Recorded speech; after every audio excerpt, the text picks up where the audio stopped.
Hello and welcome to Eva's House of Spirit. I'm Eva and the subject of this video is high magic versus low magic. The terms high magic and low magic are not to suggest that one variety of magic is better than the other, but instead these terms allude to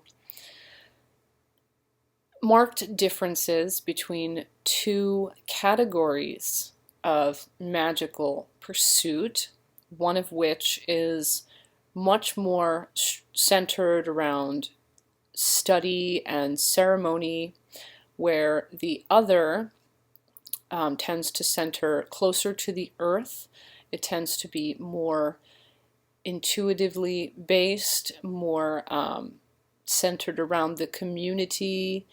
One, in a sense, is more centered in, I guess you could say, the mental realm, and the other is more emotional and earthy, if that makes sense.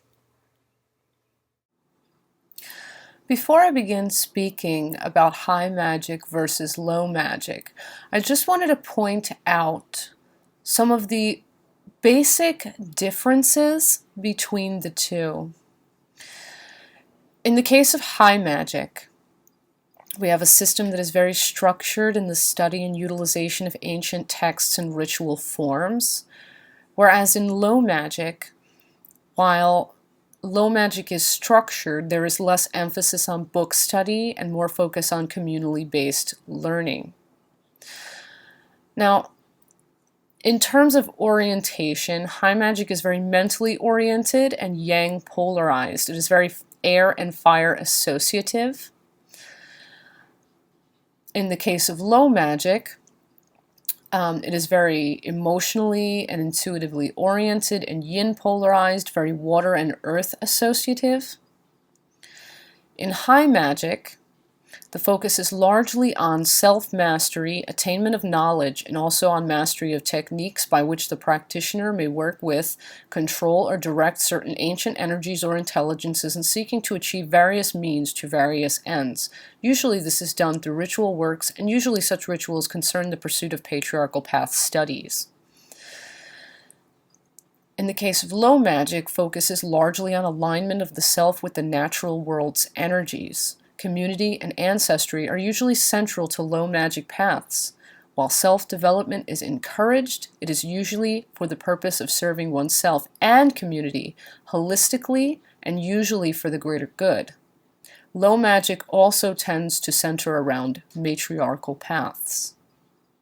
Now that we've looked at some of the differences between high and low magic, we might want to consider where they share some commonality. Both are valid methods of magical practice. Both produce effective results so long as they are pursued seriously. Both methods, both categories, are potentially paths toward enlightenment and empowerment, and both require commitment. By this I mean that serious pursuit of either leads to serious development of the self as a practitioner. Pretty much you get back what you put in. So whether you are practicing high magic or low magic as a category, wherever your path should fall, what you will get back from the path you are pursuing is is a result of the kind of commitment that you put into your pursuit of that path that falls within either category. That said, allow me to give you some examples of high magic and low magic. High magic include some paths or some approaches to high magic include Kabbalistic magic, Enochian magic, Goetic magic, planetary ceremonial magic, or alchemy.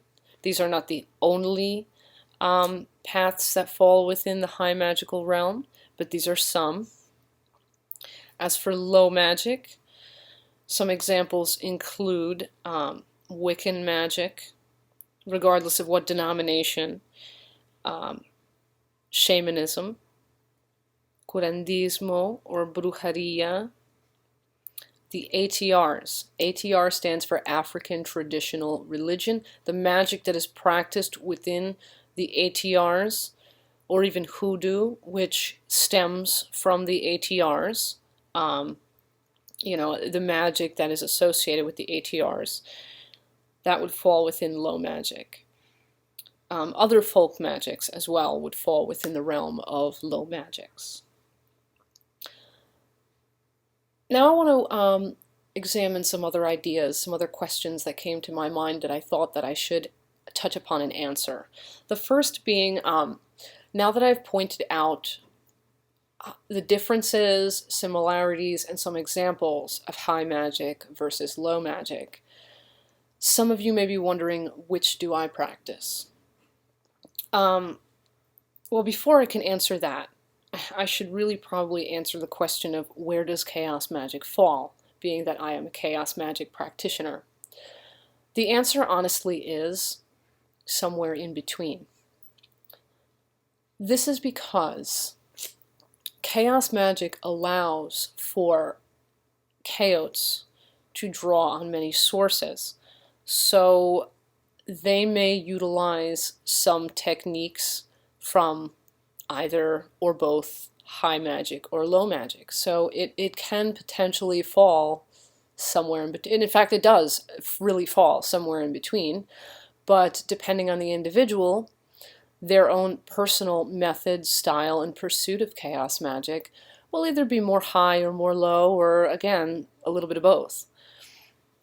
Now, as for me, I have always been drawn closer to low magic as a category of magical practice. Why?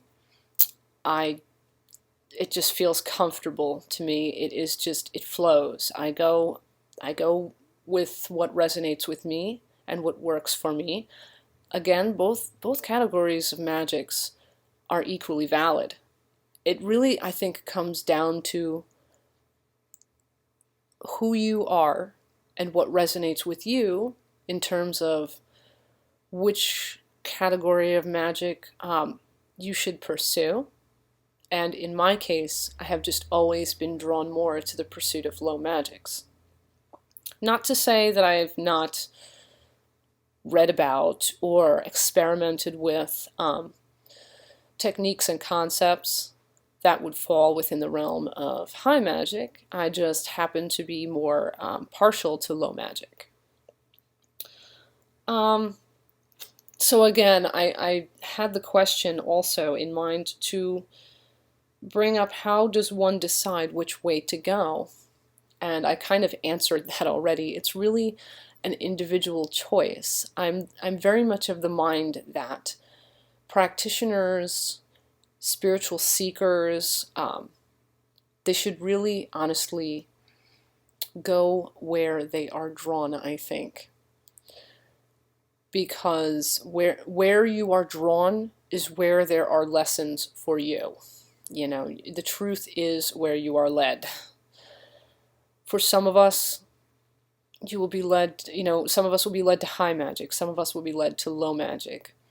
Go where you're led. That's what I say. Go where you are led. There's a reason why you are led there. I think everything happens for a reason, and I don't feel that that it's by accident or for no reason that you're drawn to a certain category or that you're drawn in a certain direction. I feel that wherever you are drawn is where you should go. And that's regardless of polarity, again, regardless of the specifics of the path or technique. And then finally, I wanted to touch upon the question of, should a practitioner practice only one sort of category of magics, high or low? I would say you don't have to practice what does not come naturally to you or what you are not drawn to for whatever reason, but I do think it would be beneficial to at least familiarize yourself with both categories, get a little bit of an understanding, maybe explore kind of on both sides. And the reason why I say this is because I personally feel that the more you know, the better equipped you are as a practitioner.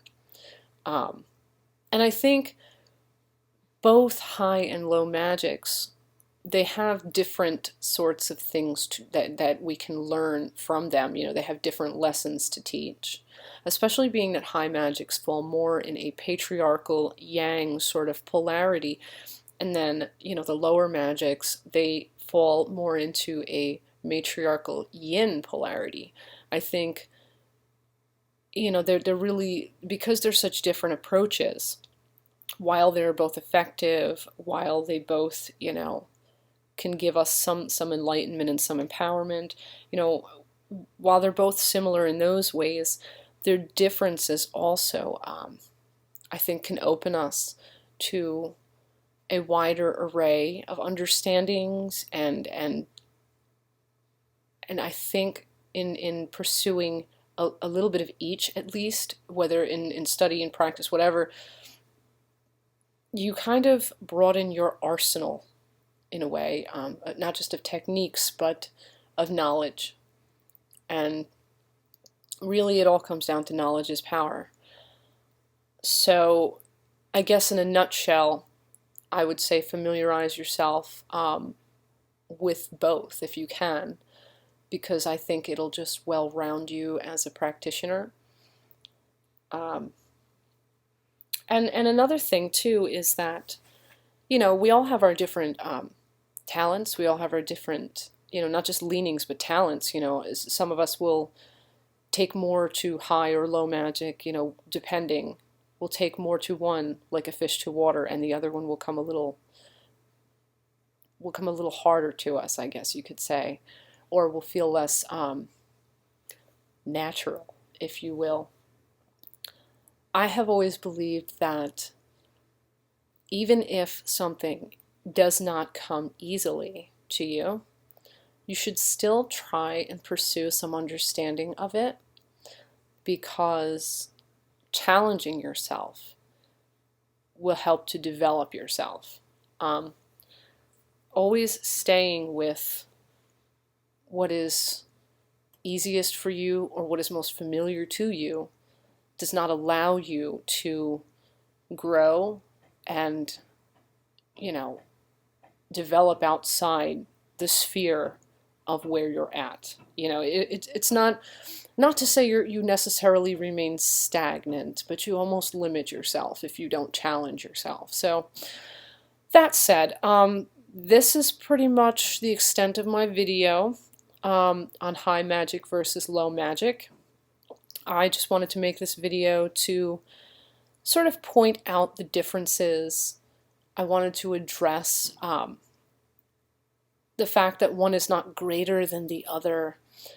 I wanted to suggest that both are I think, important to familiarize the self with, because I think a lot of people in the alternative faith and magical community as a whole, I think we tend to fall one way or the other, and usually once we tend to find where we're at, we don't sort of question much in the other direction. I think we should. I think we really should. So I hope this video has given you some food for thought. If you have any questions, comments, thoughts, feelings, or anything, I welcome those, please, in the comment box, and I'll do my best to address anything that you bring forth. And finally, blessed be and ashe as always. Take care. Bye-bye for now.